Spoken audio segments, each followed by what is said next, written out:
جس کی تلاوت صدیق اکبر کرتے ہیں، ایک وہ قرآن ہے جو ہمارے گھروں میں موجود ہے، ایک وہ قرآن ہے جو صدیق کی گود میں موجود ہے، ایک وہ قرآن ہے جس کو ہم صبح اٹھتے ہیں اور اس کا دیدار کرتے ہیں، اس کی زیارت کرتے ہیں، رب اپنی رحمتوں کا نزول فرماتا ہے، ایک وہ قرآن ہے جس کا زیارت سارے صحابہ کرتے ہیں تو رب ان پہ مہربان ہو جاتا ہے، ایک وہ قرآن ہے جو ہمارے 8 سال کا بچہ بھی حافظ قرآن بن جاتا ہے، ایک وہ قرآن ہے جس کو دیکھتے ہیں تو رب تعالیٰ انہیں صحابی بنا دیتا ہے۔ تو یہ بھی قرآن آنا، وہ بھی قرآن آنا، یہ بھی شان والا، وہ بھی شان والا، یہ بھی عظمت والا، وہ بھی عظمت والا، یہ بھی رحمت والا، وہ بھی رحمت والا، یہ بھی آنا، وہ بھی آنا، یہ بھی عظمت والا، وہ بھی عظمت والا۔ یہ مدینے میں تو قرآن مدینے میں، میرا مصطفیٰ حضرت اما عائشہ کے بستر پر تو قرآن بستر پر نازل ہوتا ہے، حضرت پیارے آقا علیہ السلام غار میں جاتے ہیں تو قرآن رب غار میں نازل کرتا ہے، صدیق کی گود میں آتے ہیں تو رب صدیق کی گود میں قرآن نازل کرتا ہے، رب اپنے محبوب کو جہاں بھیجتا ہے قرآن وہاں محبوب پر نازل ہوتا ہے۔ تو یہ بھی شان والا، وہ بھی شان والا، یہ بھی عظمت والا، وہ بھی عظمت والا، اس کے بھی کیا کہنے، اس کے بھی کیا کہنے، جو اس کو دیکھتا ہے اس کو ثواب ملتا ہے، جو اس کو پڑھتا ہے اس کو اجر ملتا ہے، لیکن جو اس کو دیکھتا ہے اس کو صحابی کا درجہ ملتا ہے۔ تو پیارے آقا علیہ السلام کو دیکھنا کیا کہنے، ابو جہل تھا نا تو اس نے ایک بندے کو بھیجا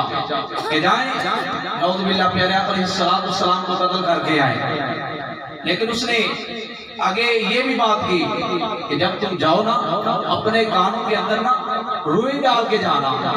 پوچھا وجہ کیا ہے؟ کہا کہ جو اس کی آواز سنتا ہے وہ مسلمان ہو جاتا ہے، اس کا دیوانہ ہو جاتا ہے، اپنے کانوں کے اندر روئی ڈال کے جانا، آپ کو تو پھیل جاتا ہے۔ پیارے آقا علیہ السلام مسجد نبی میں تشریف فرما ہوتے ہیں، قرآن کی تلاوت کر رہے ہوتے ہیں، اور جب پڑھتے ہیں نا سورۃ ناس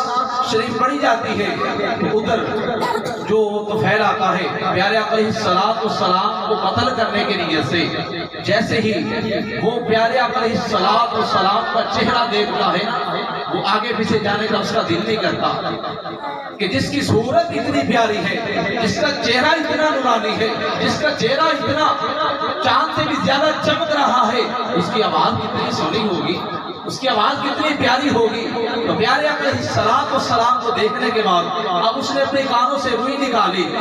کے جب اس کے کانوں کے اندر سورۃ ناس کی تلاوت جاتی ہے، قرآن کی تلاوت جاتی ہے، قرآن کی آواز پہنچتی ہے تو اس کا دل کرتا ہے کہ میں اور قرآن سنوں، اس کا دل کرتا ہے کہ میرا دل قرآن کی طرف مائل ہو جاتا ہے، میں قرآن کو سنتا رہوں، مصطفیٰ پڑھتے رہے۔ جب تھوڑی دیر کے بعد پیارے آقا علیہ السلام قرآن کو بند کرتے ہیں نا، تلاوت مکمل ہو جاتی ہے تو حضرت طفیل کہتے ہیں یا رسول اللہ صلی اللہ تعالیٰ علیہ وآلہ وسلم، یہ جو تم تلاوت کر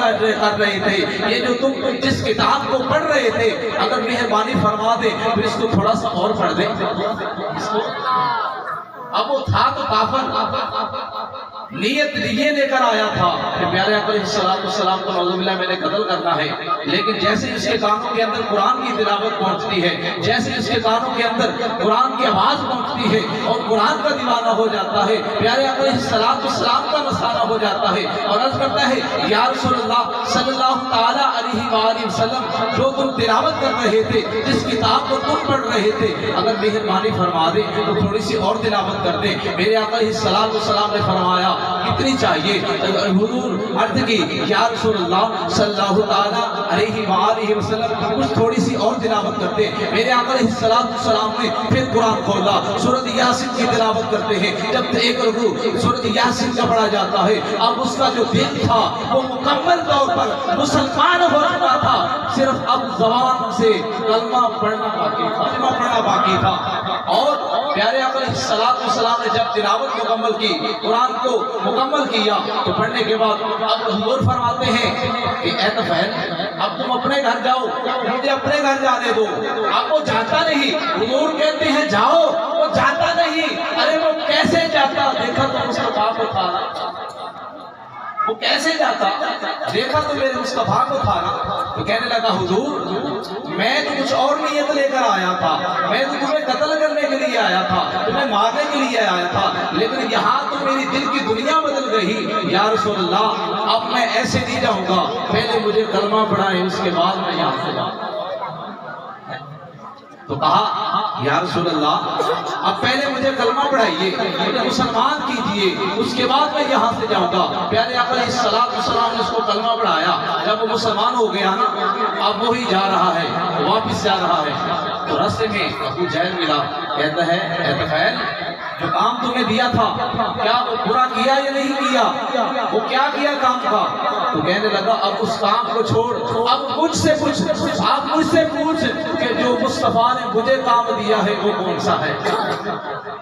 کہا میں تو تمہیں اس لیے بھیجا تھا کہ اس کو قتل کر کے آنا، لیکن اب تم الٹ جواب دے رہے ہو، اس کی کیا وجہ ہے؟ کہا کہ تم جس کے بارے میں غلط افواہیں اس دنیا کے اندر پھیلا رہے ہو، مدینے کے اندر پھیلا رہے ہو، ارے وہ تو ایسا ہے کہ جو بولتا ہے اور اس کی جو بات ہے وہ دل کے اندر نقش ہو جاتی ہے، ارے وہ جو جس کو دیکھتا ہے نا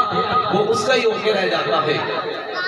اب تو میں اس کا دیوانہ ہو چکا ہوں، اس کا عاشق ہو چکا ہوں، اب تو وہی کام میں کروں گا جو مصطفیٰ کہیں گے، وہی کام میں کروں گا جو مصطفیٰ کہیں گے۔ آج سے تمہارا رستہ الگ، میرا رستہ الگ۔ تو اب میں نعت کے لیے دعوت دے رہا ہوں محمد علی حیدر قادری، وہ آئیں اپنے خوبصورت آواز کے ساتھ ہمیں پیارے آقا علیہ السلام کی نعت شریف سنائے۔ ان کے آنے سے پہلے ایک زوردار نعرہ لگائیے، نعرہ تکبیر۔